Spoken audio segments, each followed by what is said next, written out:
Assalamualaikum warahmatullahi wabarakatuh. Waalaikumsalam warahmatullahi wabarakatuh. Alhamdulillah, afdhalus salati wa atimut taslim ala sayyidina wa maulana Muhammadin al-mab'uts rahmatan lil alamin wa ala alihi wa sahbihi wa man tabi'ahum bi ihsanin ila yaumiddin, amma ba'du. Puji syukur kehadirat Allah Subhanahu wa taala atas bimbingan, rahmat dan keberkahannya. Kita bisa bertemu lagi di malam yang insyaallah memberikan keberkahan bagi kita dan keluarga kita. Amin ya rabbal. Sebelum memulai pengajian kita bacakan suratul Fatihah. Semoga Allah Subhanahu wa taala mengampuni segala dosa kesalahan kita, baik yang sengaja maupun yang tidak sengaja, yang tersembunyi maupun yang terang-terangan, yang besar maupun yang kecil. Begitu juga dosa kedua orang tua, ibu bapak kita, dan orang-orang yang telah berbuat baik kepada kita. Al-Fatihah. A'udzu billahi minasy syaithanir rajim. Bismillahirrahmanirrahim. Alhamdulillahi rabbil alamin, arrahmanir rahim, maliki yaumiddin. Iyyaka na'budu wa iyyaka nasta'in. Ihdinas siratal mustaqim, siratal ladzina an'amta 'alaihim ghairil maghdubi 'alaihim waladdallin. Amin. Kita bacakan surat Al-Fatihah untuk orang yang telah berbuat baik. Ya, alhamdulillah. Bu, ada ini alat pengukur cek darah dan juga tekanan darah. Ya, ada orang yang memberikannya. Nanti suatu saat ya kita cek kesehatan boleh. Ya, insya Allah gratis. Nanti kita carikan untuk yang memberikan stripnya. Kan lumayan ya. Itu stripnya kolesterol aja bisa hampir 20. Untuk yang kolesterol belum yang lain ya. Nanti kita gratis insya Allah. Ya, kapan nanti? Ya.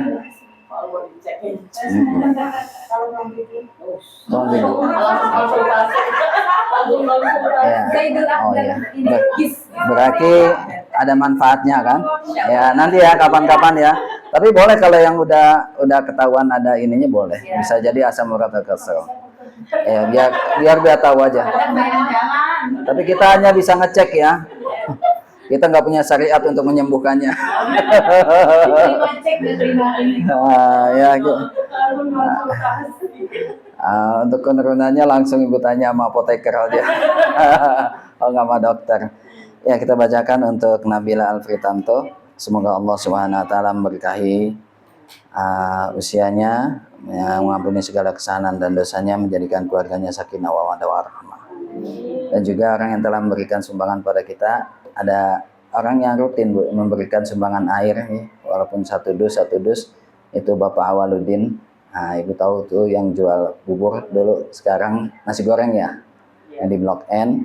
Nah, itu juga ada dari ibu-ibu Blok N, Blok L ya, pengajian Blok L. Ya, kita bacakan, mudah-mudahan Allah Subhanahu wa taala menerima apa yang mereka infakkan kepada kita semua. Al-Fatihah. A'udzu billahi minasy syaithanir rajim. Bismillahirrahmanirrahim. Alhamdulillahi rabbil alamin, arrahmanir rahim, maliki yaumiddin. Iyyaka na'budu wa iyyaka nasta'in. Ihdinas siratal mustaqim, siratal ladzina an'amta 'alaihim ghairil maghdubi 'alaihim waladdallin. Amin. Sedikit untuk mengulang, kemarin kita sudah membahas ciri orang-orang muttaqin atau orang-orang yang bertakwa yang ada di dalam surat Al-Baqarah awal. Terutama kemarin kita bahas ayat yang ketiga. Ciri yang pertama adalah alladzina yu'minuna bil ghaib wa yuqimunas shalah wa mimma razaqnahum yunfiqun. Mari kita bahas tentang wa mimma razaqnahum yunfiqun, ya, tentang infak. dari apa itu infak, ya, kemudian bagaimana berinfak, ya, bagaimana ukurannya infak, kapan dilakukannya infak, semua kita udah jelaskan dengan membuka ayat-ayat Allah, ya. Mudah-mudahan ini tiga ini menjadi satu yang jadi amalan wajib bagi kita. Yu'minuna bil ghaib wajib, kalau enggak kita tidak bisa dikatakan mukmin, ya. Wajib bagi kita mengimani Allah sebagai Tuhan kita. Allahu Rabbi. Maka katakan, ya, kadang-kadang kita memperbaharui syahadat kita. Asyhadu an la ilaha illallah. Dalam salat kan kita perbaharui terus, ya. Kadang Nabi mengingatkan kita, jaddidu imanakum bila ilaha illallah. Perbaharuilah iman kamu dengan ucapan la ilaha illallah. Kadang-kadang juga kita menegaskan diri bahwa kepada Allah. Setiap pagi dan petang kita baca raditu billahi rabba, ya, wa bil islami dina, bi Muhammadin nabiyya wa rasulah. Kita ridha Allah menjadi Tuhan kita. Nah, itu yu'minuna bil ghaib. Ya. Kemudian wa yuqimuna shalah, ya, kita sudah jabarkan, yaitu mendirikan salat secara sempurna, rukun dan syaratnya, ya. Dari sebelum salat ada syaratnya, ya, termasuk bersuci. Di dalam salat ada rukun dan syaratnya yang nggak boleh dilanggar. Jika dilanggar, batal salat kita, ya. Kemudian ada yang syarat juga yang tidak masuk syarat dan rukun dalam salat secara fikih, tetapi ada dalam bahasanya hati. Apa itu? Yaitu nilai khusyuk. Harus ada. Kalau tidak, hanya sebatas amalan biasa, ya, menggugurkan kewajiban tapi tidak mempunyai makna salatnya karena tidak ada kehadiran, ya kan? Kehadiran itu penting kan, ya? Merasa Allah hadir, merasa kita hadir di hadapan Allah, kan? Inni wajahtu wajahiyya, aku hadapkan wajahku kepadamu ya Allah. Artinya kita hadir di hadapan Allah. Kalau tidak bisa kita yakin Allah melihat Allah, yakinlah Allah itu hadir melihat kita. Gitu. Anta abudallah ka'annaka tarah fa illam takun tarahu fa innahu yaraka. Jika kita bisa, seolah-olah kita ibadah itu melihat Allah. Jika tidak bisa, yakinlah Allah pasti melihat kita. Gitu. Kemudian kita bahas kemarin wa mimma razaqnahum yunfikun, yaitu kita harus juga berinfak. Jadi orang muttaqin itu adalah amalan hatinya, iman, ada amalan fisiknya yaitu sholat, ada amalan hartanya yaitu infak. Jadi lengkap. Nah, ini bisa diamalkan supaya kita jadi orang muttaqin yang pantas masuk surga. Makanya surga itu sudah disiapkan oleh Allah.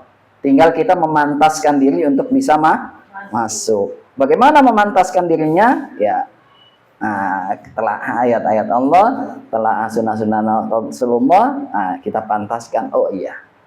Kalau belum pantas, ya kita giring diri kita, bimbing diri kita sendiri, ya, untuk memantaskan diri. Oh iya, yang masuk ke dalam surga itu orang takwa. Orang takwa itu cirinya adalah yuqimuna sholat. Saya udah sholat belum ya? Maka kita pantaskan diri kita. Oh, kita harus laksanakan sholat. Kalau tidak pantaskan diri kita, dan tidak mungkin kita jadi muttaqin, jadi orang takwa. Kalau nggak pantas dari takwa, tidak bakalan masuk surga, kan? Gitu. Jadi pantaskan diri kita. Ya, kita baca ayat yang keempat dari suratul Al-Baqarah sampai ayat 5. A'udzu billahi minasy syaithanir rajim. Bismillahirrahmanirrahim. والذين يؤمنون بما أنزل إليك وما أنزل من قبلك وبالآخرة هم يوقنون أولئك على هدى من ربهم وأولئك هم المفلحون. dan mereka yang beriman kepada Al-Quran yang diturunkan kepada Muhammad dan kitab-kitabnya yang telah diturunkan sebelum engkau, dan mereka yakin akan adanya akhirat. Merekalah yang mendapat petunjuk dari Tuhannya, dan mereka itulah orang-orang yang beruntung. Iya. Nah, ciri tambahan lagi bagi orang muttaqin itu adalah beriman kepada apa yang diturunkan. Kepada siapa? Kepada engkau Muhammad. Apa yang diturunkan kepada Nabi kita Muhammad? Al-Quran. Jadi kita harus beriman kepada Al-Quran. Tinggal bagaimana pertanyaannya? Bagaimana beriman kepada Al-Quran? Ya. Secara ringkas, beriman pada Al-Quran bagaimana? Satu. Percaya kita. Ya. Bagaimana? Membaca, memahami, mengamalkan. Yang paling utama itu membaca, memahami dan mengamalkan. Tingkat yang paling tinggi itu yaitu udah jadi pengamalan. Nah, kita tingkatannya ingin memahami. Kalau tadi sebelum ibu baca itu tingkat membaca. Ya, semua punya keutamaan masing-masing. Tapi tingkat yang paling inti adalah pengamalan. Ya. Nah, ini untuk menguatkan ayat di awal. Ya, kita beriman caranya kepada Al-Quran adalah di awal itu. Dzalikal kitabu la raiba fi. Kalau kita yakin bahwa Al-Quran itu diturunkan oleh Allah, kalau kita yakin bahwa Al-Quran adalah kebenaran, maka jangan pernah ditolak. Nggak boleh ragu terhadap isi Al-Quran.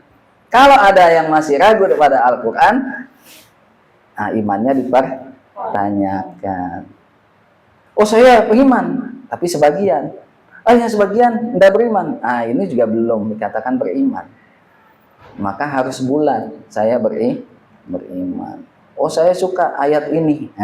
Oh, saya nggak suka ayat ini. Nggak bisa. Gitu semuanya. Jadi harus satu paket.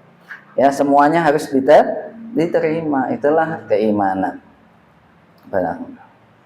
Oke, beriman kepada Al-Quran. Ya. Wa ma unzila min qablika, dan yang pernah diturunkan kepada min qablika, orang-orang sebelum engkau Muhammad. Siapa saja orang sebelum Nabi Muhammad yang telah diberikan Alkitab? Ada Daud. Daud dapat apa? Zabur. Dapat Musa, Taurat, ada Injil, Nabi Isa. Di antara mereka ada suhuf-suhuf, ya, banyak. Suhufnya Nabi Sis, suhufnya nabi-nabi terdahulu banyak. Yang kita kenal, yang paling banyak ayatnya dibaca surat Al-A'la. Suhufi Ibrahim wa Musa. Suhufnya Nabi Ibrahim, suhufnya Nabi Musa. Jadi Nabi Musa juga nerima Taurat, juga nerima suhuf. Apa itu suhuf? Kalau kitab itu sudah pokok utamanya, sudah dalam bentuk kitab. Tapi kalau suhuf itu masih lembaran-lembaran. Lembaran terbanyak dipegang oleh Nabi Ibrahim, Nabi Musa alaihi wassalam. Itu. Ada yang harus beriman kepada itu. Ya. Nah, beriman kepada kitab-kitab sebelum itu bagaimana? Ya, yakin aja bahwa itu pernah diturunkan Allah. Kalaupun kitab-kitab itu masih ada sekarang, bagaimana sikap kita? Bagaimana sikap kita? Kita buka surat Al-Maidah ayat 13. Surat Al-Maidah ayat berapa? Surah kelima. Kapan-kapan kita main hafal-hafalan ya. Wajib apa? Pelan-pelan nanti hafal diri ya.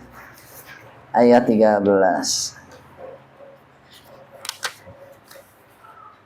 A'udzu billahi minasy syaithanir rajim. Kita pakai ini aja, Bun. Dari ayat 12 saja dah. 12. Dari 12. Biar kita berurut. Mantap.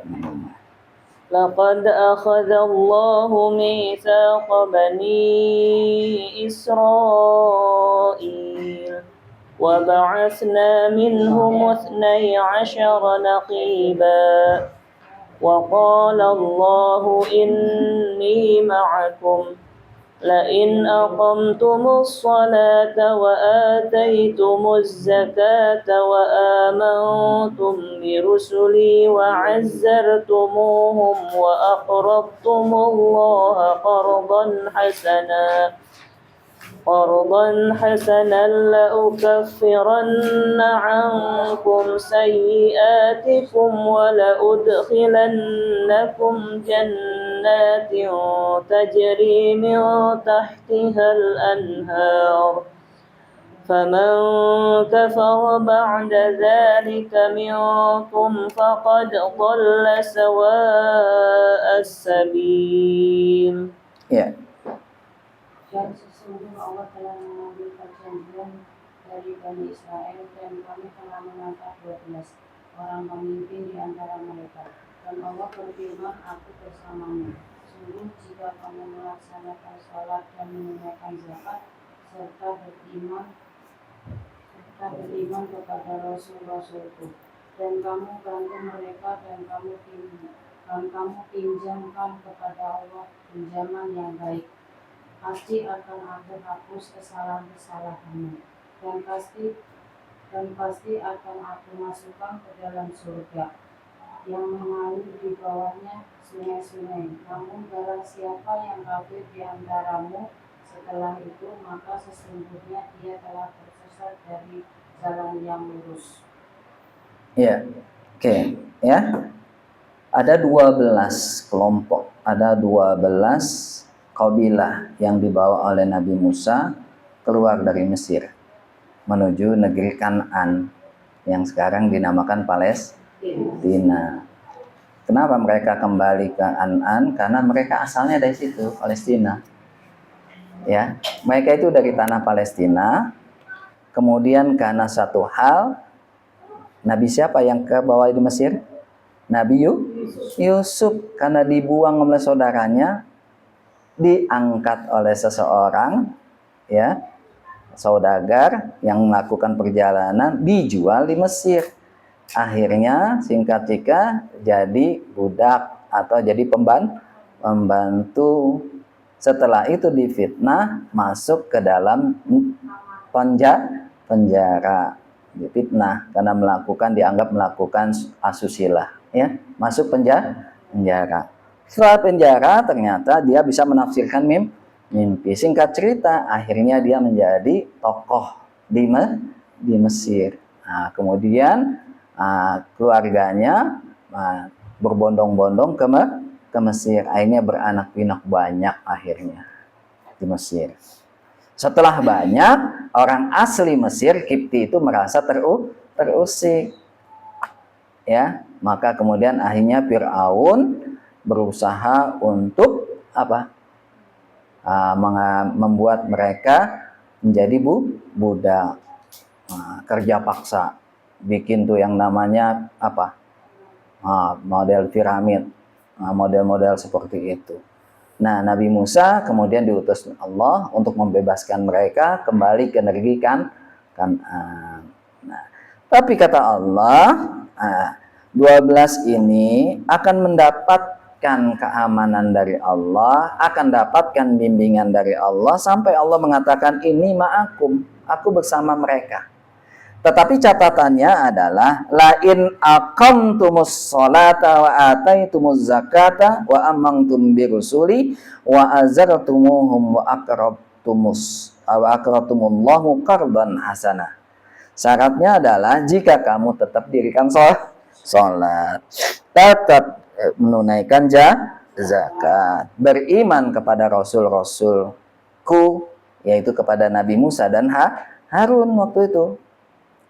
Ya, kemudian mereka memberikan pinjaman kepada Allah. Apa artinya? Bersedekah, infak di jalan Allah. Maka Allah janjikan, aku bersamakah kamu, artinya aku akan membimbing kamu ke dalam hidayah. La ukaffiranna ankum sayiatikum wa la udkhilannakum jannatin tajri min tahtihal anhar. Mereka akan diampuni dan dimasukkan dalam surga. Tapi apa yang terjadi? Mereka itu ingkar dan kesesatan. Nah, bahkan keingkaran mereka berlanjut. Ya. Bagaimana keingkaran mereka? Bukan saja tidak menunaikan sholat, bukan saja tidak menunaikan zakat, bukan saja tidak mau infak, ya, tapi juga berlanjut di ayat 13. Coba. A'udzu billahi minasyaitonir rajim. فبما نقضهم ميثاقهم لعناهم وجعلنا قلوبهم قاسية يحرفون الكلم عن مواضعه ونسوا حظا مما ذكروا به ولا تزال تطلع على خائنة منهم إلا قليلا منهم فاعف عنهم واصفح إن الله يحب المحسنين. Ya. Akan Bu Rina? Karena mereka melanggar janjinya, maka kami melaknat mereka, dan kami jadikan hati mereka keras membaku. Mereka suka mengungkap firman Allah dari tempatnya, dan mereka sengaja melupakan sebagian pesan yang telah diberikan kepada mereka. Engkau Muhammad senantiasa akan melihat pengkhianatan dari mereka, kecuali sekelompok kecil di antara mereka yang tidak beriman. Maka maafkanlah mereka dan biarkan mereka. Sungguh Allah mencintai orang-orang yang bersabar. Ya. Bahkan mereka bukan tidak mau sholat saja, bukan tidak mau zakat, bukan tidak mau infak sedekah, tapi bahkan mereka apa? Yuharrifuna, mereka merubah ayat-ayat Allah, ya kan? Tadi, jadi bagaimana kita menyikapi kitab-kitab terdahulu? Ya, nanti caranya ini lihat ya. Ya, karena mereka telah merubah ayat-ayat Allah dari tempatnya, artinya ayat ini dipindah ke sini, ayat ini dipindah ke sini sesuai kemauan mereka. Yang nggak sesuai sama mereka diumpetin. Yang nggak sesuai sama mereka kalau bisa dirubah dengan tangan mereka. Ya, tuh. Ya, karena perbuatan itulah mereka, maka kata Allah, la'annahum, mereka dilaknat oleh Allah. Itu orang Yahudi dilaknat oleh Allah. Bahkan katakan Allah, wa ja'alna qulubahum qasiyah, hati mereka mengeras. Kok Quran bilang hati kita mengeras, hatinya mengeras kalau orang keras. Maksudnya apa itu? Kita kadang-kadang bilang ya, hatinya udah batu, artinya nggak mau dengar lagi, artinya hati nuraninya udah mati. Padahal kalau hati ya, kalau misalnya kita berpegang kepada hati, misalnya di sini kan, ya jantung kita, itu kan jantung lembek ya. Atau Allah mengeras, maksudnya mengeras, boleh jadi bawaannya naik pitam terus ya.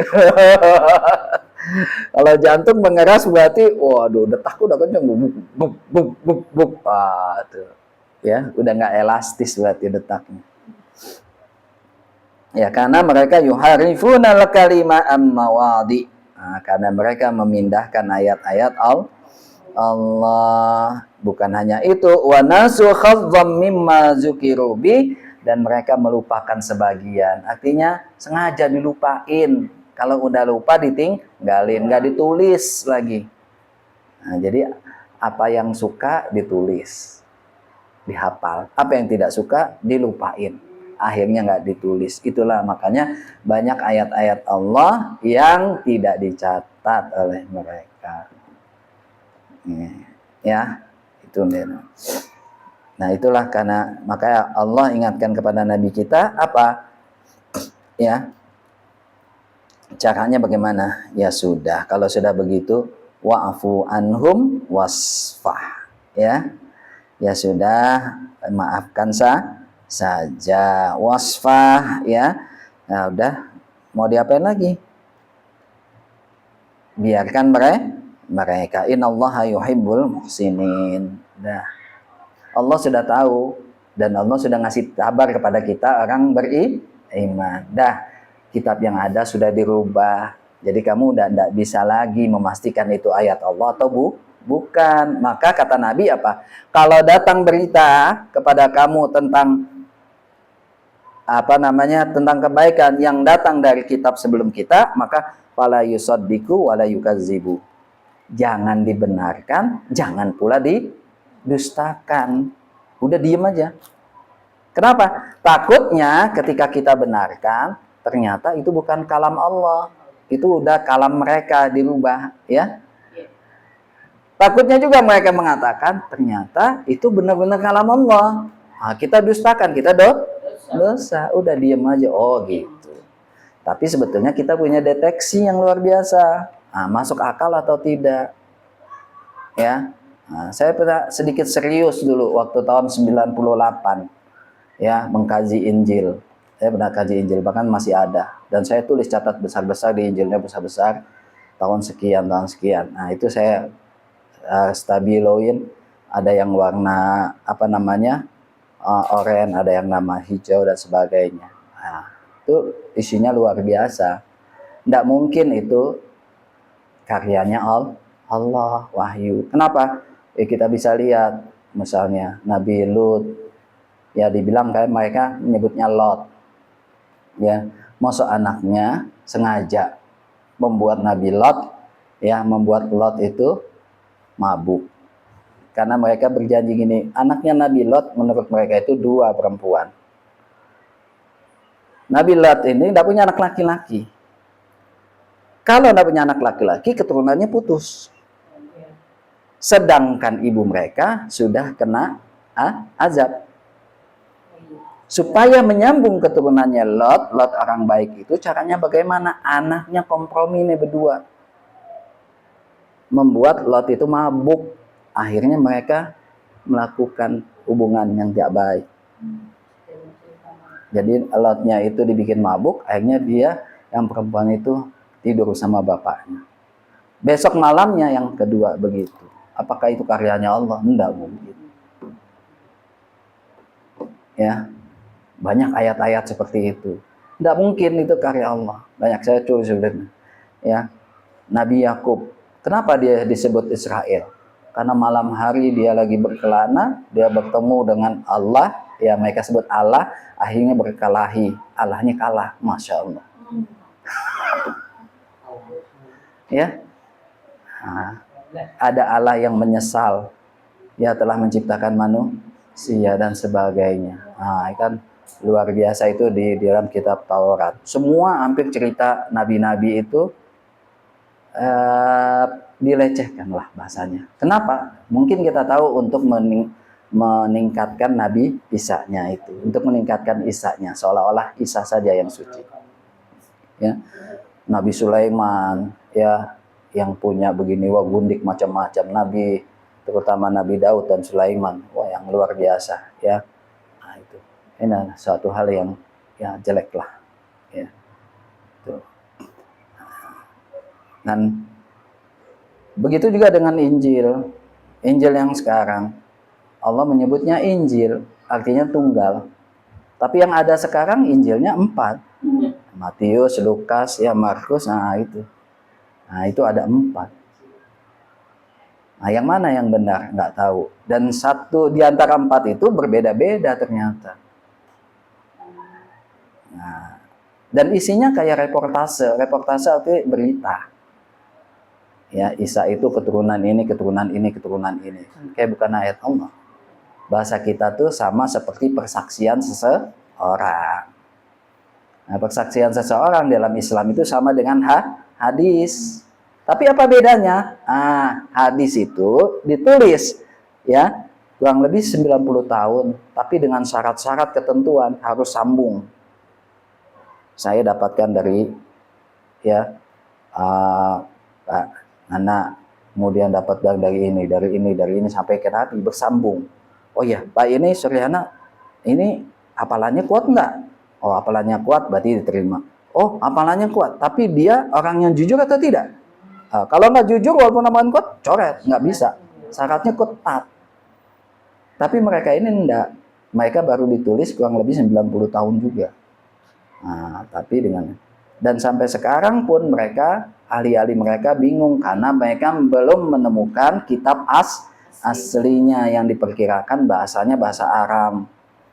Kitab yang terlama hanya bahasa Yunani. Nah, dan itu sampai kepada di sini di Indonesia juga tidak pernah dengan bahasa aslinya. Semuanya terjemah. Maka kita ulama dunia itu melarang kita untuk menerjemahkan Al-Quran tanpa mengikuti aslinya. Karena terjemah itu bukan Al-Quran. Tapi kita bisa memahami dari terjemah itu. Tapi terjemah yang kita pahami itu tidak murni semuanya Al-Quran. Maka perlu pembimbingan. Nah, ya, nah disitulah. Oke. Ya. Nah, berikutnya kita lihat lagi. Itu orangnya Nabi Musa ya. Oke ya. Karena 12 keturunan Nabi Musa. Kita lihat orang-orang yang berpegang kepada Injil ayat 14.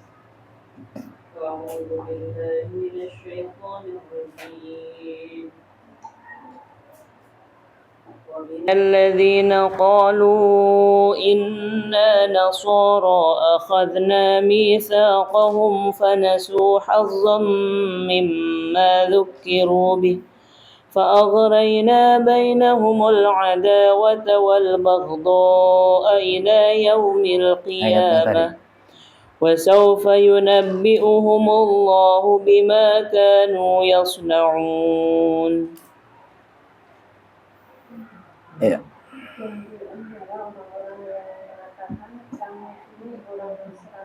Kami telah mengambil perjanjian mereka, tetapi mereka sengaja melupakan sebagian pesan yang telah diperingatkan kepada mereka. Maka kami timbulkan permusuhan dan kebencian di antara mereka hingga hari kiamat, dan kelak Allah akan memberitakan kepada mereka apa yang telah mereka kerjakan. Iya. Datang orang Nasrani setelah itu. Dia mengatakan apa? Qalu inna nasara. Sebetulnya kami orang-orang Nasrani loh. Kenapa dinamakan Nasara? Karena dari kota Nasoro. Kalau orang mereka nyebutnya Nazaret. Ya, Nazaret. Makanya kalau orang-orang ahli kitab, teman-teman kita, orang-orang Nasrani, ya orang Kristen itu bilang Nazaret. Nah, kotanya Nazaret. Kalau kita bilang Nasoro. Nasoro itu sama dengan Ansor, artinya penolong. Karena kalau nahnu ansarullah. Sebetulnya pengikut Nabi Isa mengatakan nahnu ansarullah. Kami adalah penolong agama Allah. Tapi kemudian mereka sebagian berkhianat. Nah, mereka berjanji kepada Allah. Ya, memegang ayat-ayat Allah, Injil mereka kan. Tapi apa yang mereka lakukan? Fanasu khazzam mimma zukiru bi. Tapi mereka juga melupakan sebagian. Yang mereka suka ambil, yang tidak suka enggak. Yang mereka suka diingat, yang mereka enggak suka dilupakan. Nah gitu, jadi pilih-pilih. Makanya ketika kita buka Al-Quran pertama kali setelah Fatihah, keimanan kita dicoba. La roiba fi. Tidak boleh ragu dengan Al-Quran. Kalau kita ragu, oh saya iman sama sebagian aja nih. Oh yang sini iman, oh ini enggak iman. Udah. Sama kamu seperti mereka. Sama kita seperti mereka. Nah, supaya kita tidak sama dengan mereka, isi Quran semuanya kita imani. Suka atau tidak suka, kita harus suka. Jangan ngikutin nafsu kita nggak suka. Ya, siapa yang suka dibangunin pagi-pagi? Enggak, kalau mau mah pengen tidur terus. Lagi, ya kan? Nah, tapi kita melawan nafsu kita untuk Allah. Siapa yang suka coba nggak makan pagi sampai sore, ya kan? Nah, ya. Tapi karena itu perintah Allah, kita jalankan. Nah, itu. Maka Allah ciptakan, Allah timbulkan dalam diri mereka rasa kebencian. Nah, setelah ada perubahan-perubahan, Taurat dirubah, kemudian Injil dirubah, lalu bagaimana? Nah, kita lihat ayat 15-nya. Allah ajak. A'udzu billahi minasyaitonir rajim. يا أهل الكتاب قد جاءكم رسولنا يبين لكم كثيرا مما كنتم تخفون من الكتاب ويعفو عن كثير قد جاءكم من الله نور وكتاب مبين. Wahai ahli kitab, sungguh Rasul kami telah datang kepadamu, menjelaskan kepadamu banyak hal dari isi kitab yang kamu sembunyikan, dan banyak pula yang dibiarkannya. Sungguh telah datang kepadamu cahaya dari Allah, dan kitab yang menjelaskan. Ya, baca lagi ayat 16-nya. أعوذ بالله من الشيطان الرجيم يهدي به الله من اتبع رضوانه سبل السلام ويخرجهم من الظلمات إلى النور بإذنه ويهديهم إلى صراط مستقيم. Dengan kitab itulah Allah memberi petunjuk kepada orang yang mengikuti keriduannya ke jalan keselamatan, dan dengan kitab itu pula Allah mengeluarkan orang itu dari gelap gulita kepada cahaya dengan izinnya dan menunjukkan ke jalan yang lurus. Iya. Allah datangkan Nabi kita Muhammad, Allah turunkan Al-Quran, maka Allah ya langsung katakan, ya ahlul kitab, wahai ahli kitab. Rasul udah datang loh sebagai Rasul penutup. Siapa? Muhammad bin Abdullah. Ya. Kemudian apa? Nah, Muhammad itu menjelaskan kepadamu banyak hal dari kitab Allah yang disembunyikan. Jadi Nabi Muhammad itu datang bawa Al-Quran, menerangkan kembali apa yang disembunyikan oleh mereka. Apa sih yang disembunyikan oleh mereka? Ya, contohnya yang mereka sembunyikan, Nabi Harun katanya memerintahkan orang Bani Israel untuk menyembah sapi betina. Al-Quran nolak, enggak. Nabi Harun enggak memerintahkan itu. Ya, Nabi Harun memerintahkan tauhid kepada Allah. Mereka berdusta atas nama Nabi Nuh. Mereka berdusta atas nama ini, nama nabi-nabi yang sebelumnya, didustakan semuanya. Ya, itu. Bahkan yang paling mereka mengatakan bahwa Tuhan itu dilahirkan. Allah tegaskan tolak. Lam yalid walam yulad. Ya. Allah itu serupa dengan manusia, akhirnya dipersembahkan. Ya. Allah tolak, walam yakul lahu kufuwan ahad. Allah tidak seperti apapun yang kamu perkirakan, ya kan? Gitu. Maka Allah buka, bahkan Allah sampai Allah bilang sama ahli kitab, ya, bahkan sampai Allah berbicara seolah-olah kepada Nabi Isa. Nanti Allah akan berbicara pada Nabi Isa di hari akhir. Isa, apa kamu yang mengatakan? Ini kenapa Allah bocorkan? Padahal ini perkataan Allah sama Nabi Isa nanti di yaumil kiamah. Tapi Allah bocorkan kepada kita. Isa, apakah kamu yang mengatakan sembahlah aku dan sembahlah ibuku? Bukan sembah Allah. Bisa enggak, aku nggak katakan itu. Aku katakan sembahlah Allah, Tuhanku dan Tuhanmu. Sembahlah Allah, Tuhanku dan Tuhan kalian semua. Gitu. Mereka yang apa? Merubah, bukan Nabi Isanya yang mengajak. Ya, itu jelas. Makanya itulah kemudian mengimani kitab-kitab terdahulu adalah cukup diwakilkan dengan Al-Quran. Al-Quran menguak kitab-kitab terdahulu, ya, yang mereka sembunyikan dikeluarkan lagi oleh Al-Quran. Jadi Al-Quran itu pelengkap dari apa yang ada, yang pernah diturunkan, ya, sebagus juga penyempurna, ya. Nah, kita lihat surat surat Al-Baqarah ayat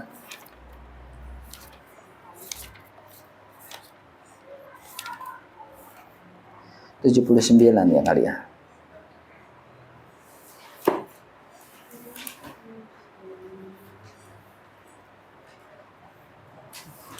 sebagai penguat aja.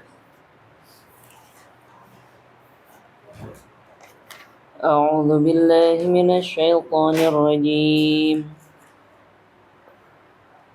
فويل للذين يكتبون الكتاب بأيديهم ثم يقولون هذا من عند الله ليشتروا به ثمنا قليلا فويل لهم مما كتبت أيديهم وويل لهم مما يكسبون. Maka celakalah orang-orang yang menulis kitab dengan tangan mereka sendiri-sendiri. Kemudian mereka berkata, ini dari Allah, dengan maksud untuk menjualnya dengan harga murah. Maka celakalah mereka karena tulisan tangan mereka, dan celakalah mereka karena apa yang mereka perbuat. Iya, ya. Nah, kita boleh baca untuk menguatkan, ya. Kita baca ayat 77 ya. Dan lihat ayat 77-nya. Dan tidaklah mereka tahu bahwa Allah mengetahui apa yang mereka sembunyikan dan apa yang mereka nyatakan. Jadi ayat-ayat Allah ada yang disembunyikan, ada yang diterangkan. Nah, itu. Kemudian Allah teraskan, di antara mereka ada yang buta huruf, tidak memahami Taurat kecuali hanya berangan-angan. Udah angan-angan, kemudian di ayat 79-nya, celakalah mereka yang menulis kitab Allah dengan tangan. Kemudian mengatakan, ini loh yang diturunin Allah loh. Nah, gitu. Padahal tulisan tangan mereka, karangan mereka. Nah, itu Allah tandaskan, Allah bongkar semuanya. Jadi Quran itu ya revolusioner, ya mendobrak tradisi, ya kebobrokan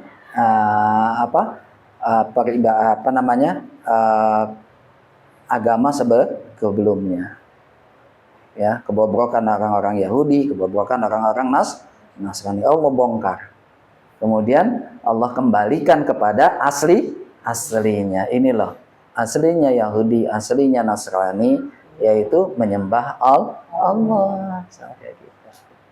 Nabi Musa menyembah Allah, Nabi Isa menyembah Allah, ya. Nabi Isa tidak pernah mengajarkan untuk menyembah sapi betina. Nabi Isa tidak pernah mengatakan sembahlah aku. Nah, gitu. Ya Allah bentangkan kebobrokan mereka. Nah, gitu. Ini sampai-sampai mereka, tuh lihat ayat 80-nya. Kenapa? Mereka merasa dapat jaminan surga. Mereka nggak akan pernah masuk surga sedikit pun, sebentar aja nggak pernah masuk surga. Neraka itu nggak pernah, ya. Mereka udah jaminan surga, makanya mereka itu berlebihan. Nggak pernah takut karena merasa bahwa mereka itu ahli surga yang ada di dunia. Nah, kita selain mereka itu ahli neraka bagi mereka. Nah, maka mereka bunuh-bunuh orang biasa aja. Ya. Nah, itu. Padahal yang dibunuh adalah saudara-saudara mereka. Ya, itu luar biasa ya. Ya. Kita lihat lagi sedikit ayat surat 3 Ali Imran.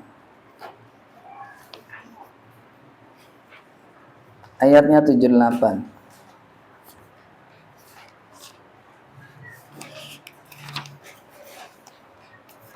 أعوذ بالله من الشيطان الرجيم وإن منهم لفريقا يلوون ألسنتهم بالكتاب لتحسبوه من الكتاب وما هو من الكتاب ويقولون هو من عند الله وما هو من عند الله ويقولون على الله الكذب وهم يعلمون. Dan sungguh di antara mereka niscaya ada segolongan yang memutar balikan lidahnya membaca kitab, agar kamu menyangka yang mereka baca itu sebagian dari kitab, padahal itu bukan dari kitab, dan mereka berkata, itu dari Allah, padahal itu bukan dari Allah. Mereka mengatakan hal yang dusta terhadap Allah, padahal mereka mengetahui. Nah, ini dari Allah, padahal tulisan mereka. Nah, ya, tapi ya ingat Al-Quran menjelaskan kepada mereka tidak semuanya mereka rubah, ada yang mereka biarkan, ada yang mereka rubah. Makanya keimanan kita kepada kitabnya, kalau dalam dengar berita mereka udah nggak usah dibenarkan, nggak usah disalahkan, kecuali udah yang jelas-jelas ya. Yang jelas-jelas bagaimana? Yang jelas-jelas merusak, ngajak menyembah selain Allah, itu pasti bukan ya, coret. Mereka yang merusak, kemaksuman para nabi, coret, kayak begitu udah jelas tuh. Mau seorang kayak kita aja, ya insya Allah ya, mudah-mudahan ya tidak pernah zina, mau nabi dia katakan pernah zina, nauzubillah. Nanti kita berbangga dong, aku lebih hebat daripada nabi ini dong. Kan tidak mungkin ya, padahal nabi itu maksum, terjaga, dijaga oleh Allah, ya kan? Nah itu ya, maka Allah ingatkan itu ya, terutama sih penyembahan. Nah, maka nanti konsepnya adalah bagaimana kita menilai berita-berita dari kitab-kitab terdahulu. Ya, kita lihat Al-Maidah terakhir ya, untuk ayat-ayat Allah ini kita baca di ayat 48 insyaallah.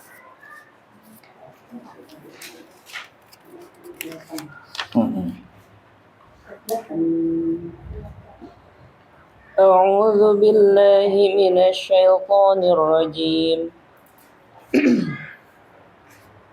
وأنزلنا إليك الكتاب بالحق مصدقا لما بين يديه من الكتاب ومهيمنا عليه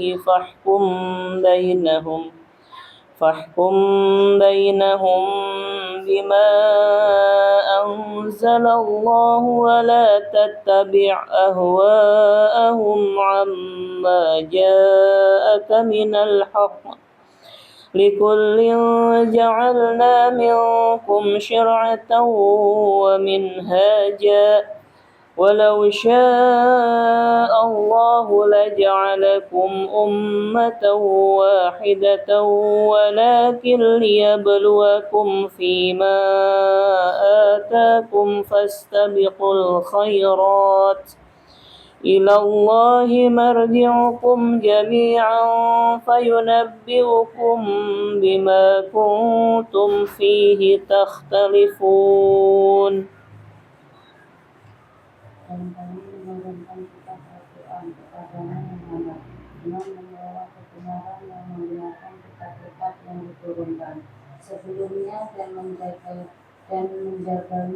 maka putuskanlah perkara mereka menurut apa yang diturunkan Allah, dan janganlah engkau mengikuti keinginan mereka dengan meninggalkan kebenaran yang telah datang kepadamu.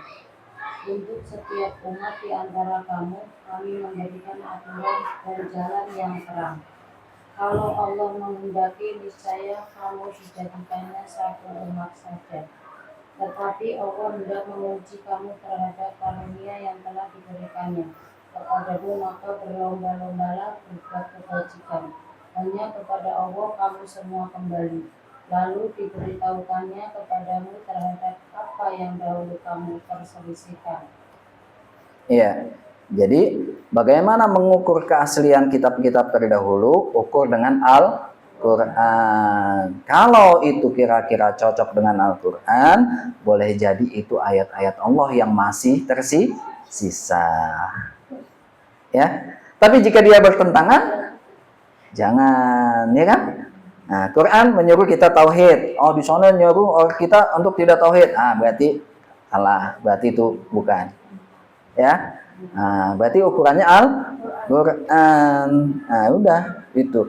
Musaddiqal lima baina yadayhi minal kitab wa muhaimin alaihi wa muhaiminan alaihi fahkum bainahum maka berhukumlah kamu ya dengan apa yang diturunkan kepadamu. Ya. Terusnya kita akan tanya, kenapa sih Allah tetap masih jadikan mereka? Ada orang Yahudi, ada orang Nasrani. Ya, akhirnya berbeda-beda. Kita tidak tahu yang mana yang benar kan. Oh, bingung akhirnya. Nah, maka Allah katakan apa kepada kita? Walau sya'allahu la ja'alakum ummatan wahidah. Kalau Allah berkehendak, Allah bisa saja jadikan kita satu umat. Tapi kenapa sih ada umat-umat banyak? Nah, gitu. Kenapa? Walakin liyabluwakum fima atakum. Allah ingin uji coba kepada kita siapa yang berpegang kepada ayat Allah. Allah sebenarnya udah tahu. Ini Allah ciptakan umat-umat, ini ada ayat Allah. Siapa yang berpegang pada ayat Allah? Ya, yang berpegang pada ayat-ayat Allah itu dicoba dengan mereka. Apakah mereka mengikuti mereka yang tidak berpegang pada ayat Allah, atau kamu tetap istiqomah memegang ayat-ayat Allah? Kalau kamu berpegang pada ayat Allah, maka kamu selamat. Kalau kamu ngikutin mereka, ya sudah, sama aja seperti mereka. Jadi kita di dunia ini dibikin umat-umat ini, ya emang sudah maunya Allah. Ini masa percobaan bagi kita. Dunia kan cobaan kan? Nah, hidup ini cobaan semuanya dari Allah. Maka kata Allah, fastabiqul khairat, berlomba-lombalah untuk mencari kebaikan. Dah. Yuk, dia umat mana, cari kebaikan. Kalau dia bilang itu kebaikan, oke, kita kebaikan. Oh, itu baik, sama-sama kita setuju. Oh, itu baik. Ya udah, kita kejar kebaikan itu. Kita berlomba-lomba. Ya. Tapi kalau bagi dia baik, oh menurut kita enggak baik karena padahal Al-Qur'an begitu. Nah, udah tinggalkan. Tapi kalau dia baik, oh Al-Qur'an baik, sama-sama. Ya, karena kebaikan itu ada universal kan. Kata-kata di seluruh dunia pasti menghormati ibu. Nah, kan menghormati orang tua. Nah, Al-Quran mengajarkan itu. Ya sama, kejar kebaikan. Ya, pasti nilainya cinta damai. Ya udah, cinta damai kan benar kan? Oh ya, boleh. Silakan. Jadi Allah ciptakan beraneka ragam umat itu untuk uji coba kita. Ya, maka kita lagi dicoba nih. Ya, mudah-mudahan kita selamat. Amin ya. Nah itu ya kepada kita kembalikan ayat-ayat kita di surah Al-Baqarah tadi yang awal ayat 4. Jadi beriman kepada apa yang diturunkan kepada Nabi Muhammad, yaitu Al-Quran, apa yang diturunkan sebelumnya yaitu Taurat dan Injil. Ya, mengukur keabsahan Taurat dan Injil adalah dengan Al-Quran. Jika datang kepadamu berita dari Injil atau Taurat, maka jangan, ya diam saja. Jangan dustakan, juga jangan dibenarkan. Ya, kamu bisa dustakan kalau dia sudah tidak sesuai dengan Al-Quran. Dah, ya, itu. Nah, cirinya berikutnya adalah wabil akhiratihum yuqinun, yaitu mereka harus meyakini adanya hari akhirat. Jadi ada hari akhir, Bu. Saya udah hari akhir. Ya. Pintunya hari akhir apa, Bu? Mati. Ya. Jadi harus percaya tuh. Karena saudara-saudara kita sudah mendahului. Bapak-bapak kita udah mendahului. Kita yakin itu. Ya. Itu adalah sebuah kepastian. Nah, maka ayat-ayat Allah kan wa'bud rabbaka hatta ya'tiyakal yakin. Sembahlah Allah sampai datang keyakinan. Kapan keyakinan itu datang? Itu nanti kita lihat di hari akhir keyakinan. Kalau kita sudah berada di surga, itu oh iya benar, alhamdulillah. Nah, sampai sekarang kita masih ragu, wajar kalau masih ragu. Kadang ada yang bilang, ya Allah, udah begini kok susah begini ini. Wajar. Namanya juga uji coba. Cobaan. Wala nabluwannakum bisai'in minal khaufi wal ju'i wa naqsin minal amwal. Karena Allah gitu kan akan coba kamu dengan kesedikit ketakutan. Oh bilang sedikit loh. Tapi kita besar. Ya. Ya. Wala nabluwannakum bisai'in minal khauf, sedikit ketakutan. Wal ju' kelaparan. Nah, jadi yang ada sekarang ini walaupun kita lihat pembunuhan besar-besaran, kata Allah masih sedikit itu cobaan. Wa naqsi minal amwal, ada sedikit harta yang hilang. Ya, lagi tsunami, harta benda semua hilang. Sampai rumah aja udah ketenggelam. Alhasil ya, ada jiwa yang kurang juga. Tadinya satu rumah berenam berlima, karena ada badai, ada tsunami, ada gunung hancur, tinggal satu, kan berkurang. Bahkan ada yang dikurangi semuanya, satu keluarga mati semua, nah, kan? Itu coba Anda. Ada yang kekurangan dengan makanan. Tapi wabasyirus sabirin, beritakan berita gembira, yaitu dengan sabar. Ya, percaya pada hari akhir, yaitu percaya titik awalnya yaitu kematian. Jadi harus salah satu kalau kita ingin jadi mutakin, yakin bahwa kita akan mati. Bagaimana cara beriman kita meyakini? Ya, akan adanya hari akhir. Maka kalau ada hari akhir, kita pengen supaya kalaupun berakhir hidup kita, kita tetap dikenang sebagai orang baik. Itu meninggalkan kebaikan. Kamu kenal nggak siapa? Ya, itu Muhammad Idris Asy-Syafi'i. Oh iya, dia luar biasa, ulama yang terkenal, diikuti seluruh dunia. Siapa Abu Hanifah? Siapa Malik? Ya, siapa Abu Bakar As-Siddiq? Wah, kan udah ratusan tahun tapi dikenal. Siapa untuk perempuan? Siapa Aisyah? Siapa Khadijatul Kubra? Ya, yang luar biasa, yang mengingatkan Nabi Muhammad. Muhammad, suamiku tersayang. Ya, yang datang kepadamu itu bukanlah hantu. Yang datang kepadamu itu pasti yang baik. Ya kan? Itu. Karena kenapa? Karena kamu orang baik, menyambung silaturahim dan sebagainya. Hanya Nabi Muhammad yang menggigil itu karena takut melihat benda aneh, makhluk aneh. Pertama kali melihat Jibril kan di Gua Hira, akhirnya dibimbing sama Khadijah menemui pamannya yang ahli kitab. Cerita-cerita. Ketika itu katanya haja namusun akbar. Itu malaikat yang besar yang pernah datang kepada Nabi Musa, maksudnya Jibril. Katanya, nanti suatu saat kamu akan terusir dari kampungmu. Kalau hari itu terjadi, aku akan jadi penolongmu pertama. Tapi dia sudah meninggal duluan. Benar bahwa Nabi akan terusir dari kampungnya, yaitu Mekah. Hijrah ke Madinah. Ya, katanya dia akan jadi penolong pertama. Nah itu, jadi percaya kepada hari akhir. Di hari akhir nanti perjalanan kita masuk kubur, dibangkitkan, dikumpulkan, dihisab, ya, lewat mizan, lewat syirat, kemudian masuk ke dalam surga insya Allah. Saya nggak mau bicara neraka lah.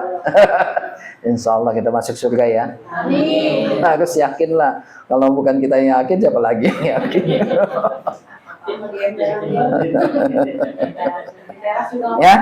Ya, kata Allah, kenapa? Kalau kita yakin nih, kita sudah yu'minuna bil ghaib. Kita amalkan ini dulu ya, baru sampai sini aja. Kita yu'minuna bil ghaib insyaallah. Salat alhamdulillah, walaupun bagaimana terlambat waktunya, tapi tetap salat. Walaupun kadang-kadang malas, kadang-kadang apa, insyaallah nggak pernah tinggal 5 rakaat. Walaupun kadang-kadang khusyuk, kadang-kadang nggak tahu ya, mau khusyuk enggak. Ya minimal 5 salat 5 menit masih tetap pegang, ya kan? Kemudian wa mimma razaqnahum yunfiqun insyaallah. Buktinya ibu-ibu masih keliling kan? Dana yatim, kan? Masih ada kan yang canceleng gitu kan? Iya. Ini Bu sama ini kan keliling tuh tiap minggu. Assalamualaikum. Paling kalau Bapak Mamang, iya Bu, biasa sama bendahara. Ibu negara, iya, karena ibu negara. Kalau saya udah biasa begitu Bu, ya. Jadi saya lelaki yang untuk memiskinkan diri katanya, supaya nggak lari kemana-mana. Jadi transfernya langsung, Pak gajian mau transfer cash, udah transfer mana? Nih, nomor rekening Neng Sumarni.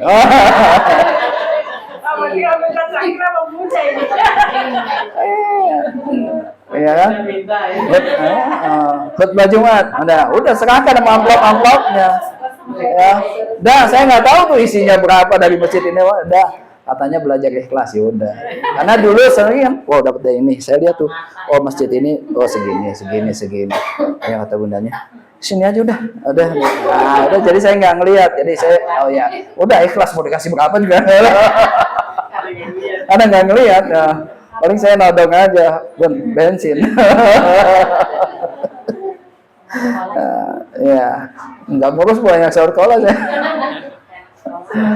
Oh iya sayanya, oh iya. Ya udahlah, berusaha memiskinkan diri. Itu kami minta uang rokok. Kalau kami double ya, uang bensin juga, rokok kopi juga. Nah, ya kan? Udah ikut itu, kemudian percaya kepada Quran, percaya kitab-kitab terdahulu, yakin bahwa kita nanti akan mati, melampaui hari-hari akhir, ya, perjalanan hari akhir. Nah, itu kita dikatakan sudah orang bertakwa. Kalau udah kita bertakwa, maka lihat ayat 5-nya, ulaika ala hudam mir rabbihim. Kita itu ala, hudan petunjuknya itu ala di atas. Artinya apa? Ini kita. Petunjuk ada di atas, ala itu di atas. Kenapa petunjuk itu selalu di atas? Ini gambaran. Ya. Enggak, artinya dari tingkatan yang tinggi ke tingkatan yang paling bawah. Petunjuk itu kan dari Tuhan. Tuhan itu diartikan selalu tinggi. Ya, makanya kita sifati Allah Subhanahu wa taala. Taala itu kan sifat yang tinggi. Ya. Jadi ibarat yang tinggi kepada yang bawah. Ala hudan. Jadi kita terus dapat diturunkan petunjuk. Petunjuk itu ada di atas kita. Artinya kita terus dikucuri petunjuk. Selalu dibimbing ke petunjuk. Kalau kita jalanin tadi, beriman pada Allah, ya, salat, infak, sedekah tadi, kemudian beriman pada Al-Qur'an dan kitab yang lain dan percaya hari akhir. 5 ini, nah, petunjuk itu terus ngucur kepada kita. Nah, yang terakhir, wa ulaika humul muflihun, dan kita menjadi orang yang beruntung. Maksudnya beruntung apa? Masuk surga. Insya Allah. Ya, alhamdulillah sampai juga 5 ayat. Ya. Ada yang mau ditanyakan sampai sini? Nggak apa-apa. Ya. Kalau ada yang mau ditanyakan, nggak apa-apa.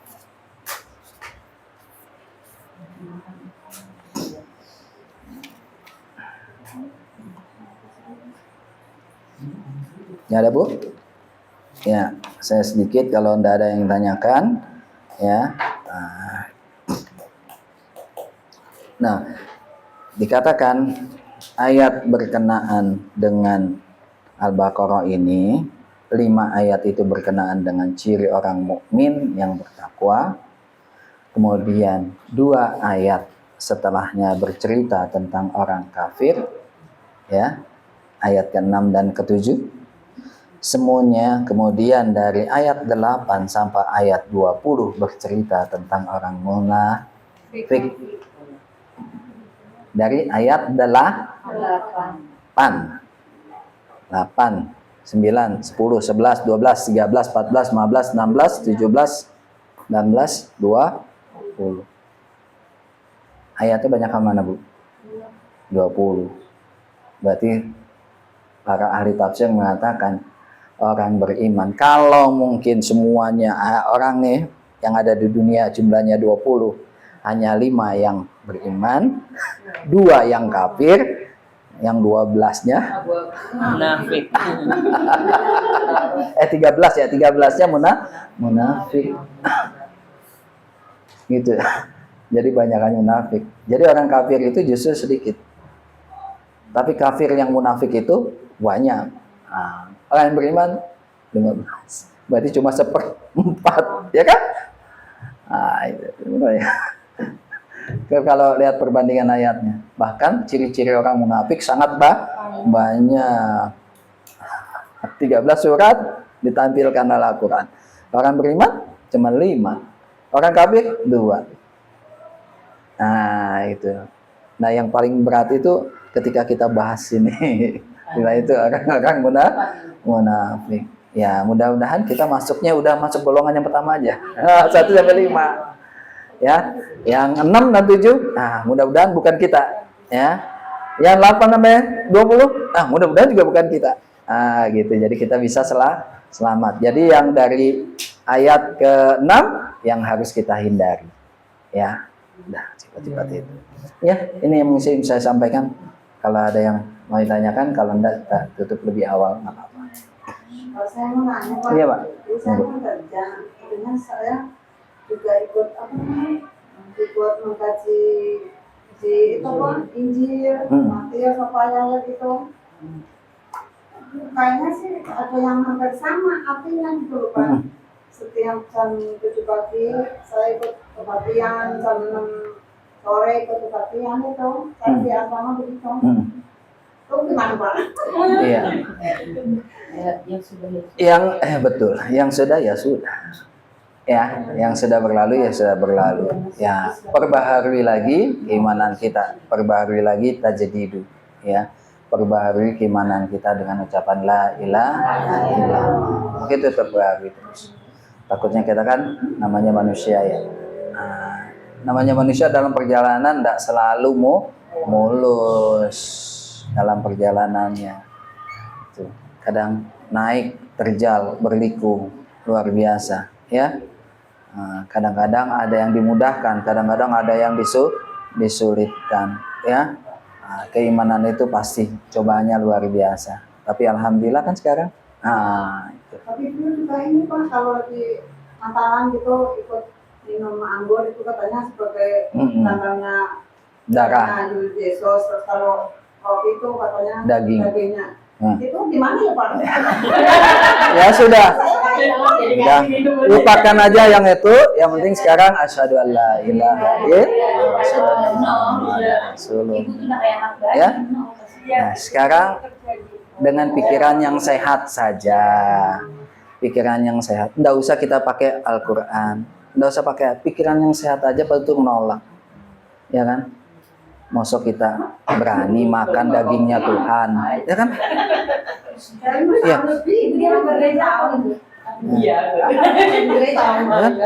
Saya coba ya. Apa namanya? Anggap ya. Anggap Bu Is, ini semua manusia kan? Kita aja nggak berani makan dagingnya manusia, apalagi dagingnya. Nggak mungkin. Darah manusia aja nggak mungkin kita. Tapi, nah itu kan secara akal sehat untuk membebaskan diri kita, ya. Oh, dia aja membebaskan dirinya nggak bisa.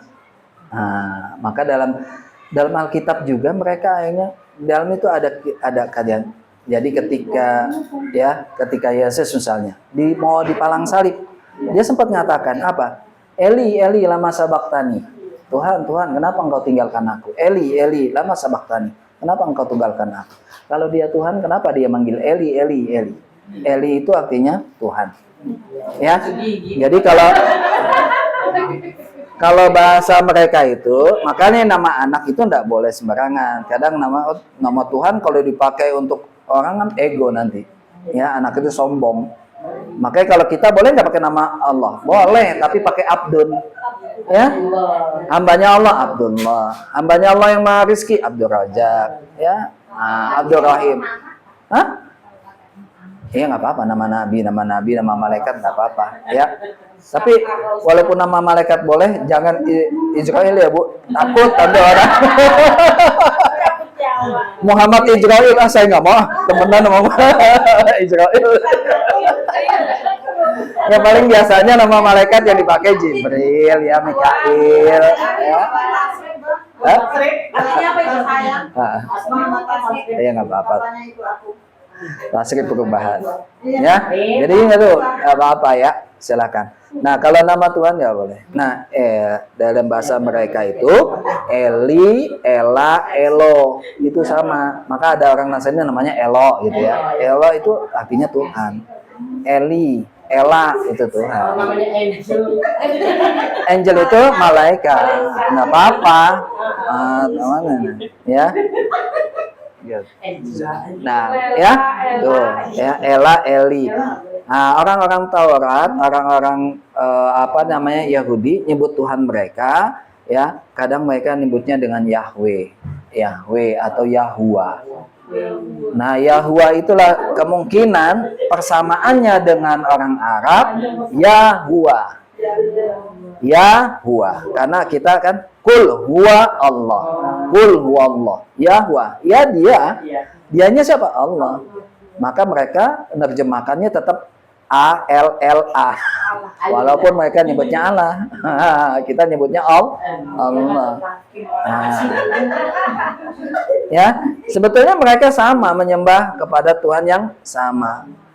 Ya, sesatnya mereka adalah karena Allah yang mereka sembah, ya, diyakini, ya, ada yang lain, punya anak, anaknya dilahirkan. Nah, inilah yang kesesatan mereka. Itu aja, ya. Itu, ya. Allah bagi mereka orang Yahudi, Allah punya anak namanya Uzair. Orang Nasrani, Allah punya anak namanya Isa. Maka dibongkar oleh Al-Quran. Disitulah kesesatannya. Mereka sama nyembah Allah, tapi mereka musyrik. Nah, gitu, ya. Kayak gitulah. Nah, buka surat 9.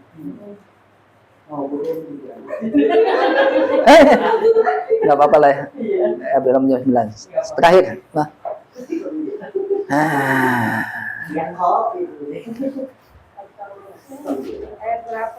Ayat 30.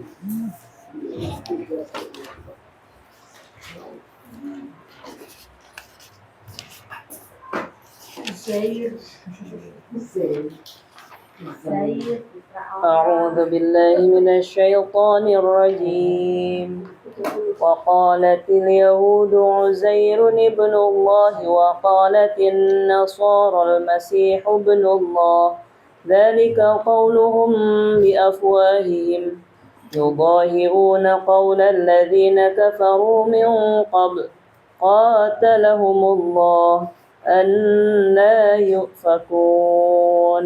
Ya, siapa baca? Bisa sih. Dan orang-orang Yahudi berkata, Uzair putra Allah, dan orang-orang Nasrani berkata, Al-Masih putra Allah. Itulah ucapan yang keluar dari mulut mereka. Mereka meniru ucapan orang-orang kafir yang terdahulu. Allah melaknat mereka, bagaimana mereka sampai berpaling. Iya. Uzair ibn Allah, Uzair itu Allah punya anak, itu yang mereka salah. Mereka nyembah Allah nggak? Mereka pada hakikatnya nyembah Allah. Cuman mereka sesat karena menganggap Allah punya anak. Yang mereka diterima. Nasrani juga. Waqala Nasrani apa? Isa bin Maryam itu putranya Allah. Al-Masih putra Maryam itu adalah anaknya Allah. Maka Allah melaknat mereka. Ditegaskan oleh Al-Quran, lam yalid wa lam yulad. Allahmu tidak beranak dan tidak diperanakkan. Kalau dia beranak berarti dia lemah. Kalau dia diperanakkan dia juga lemah. Nggak mungkin Tuhanmu punya sifat lemah. Walam yakul lahu kufuwan ahad. Dan dia tidak semisal dengan apapun juga. Ayat 31-nya, mereka menjadikan orang-orang alim Yahudi dan rahib-rahib Nasrani sebagai Tuhan selain Allah. Jadi rahib-rahibnya juga dianggap sebagai kan Santa, orang suci, Santa Maria. Ya, kalau laki Santo Paulus.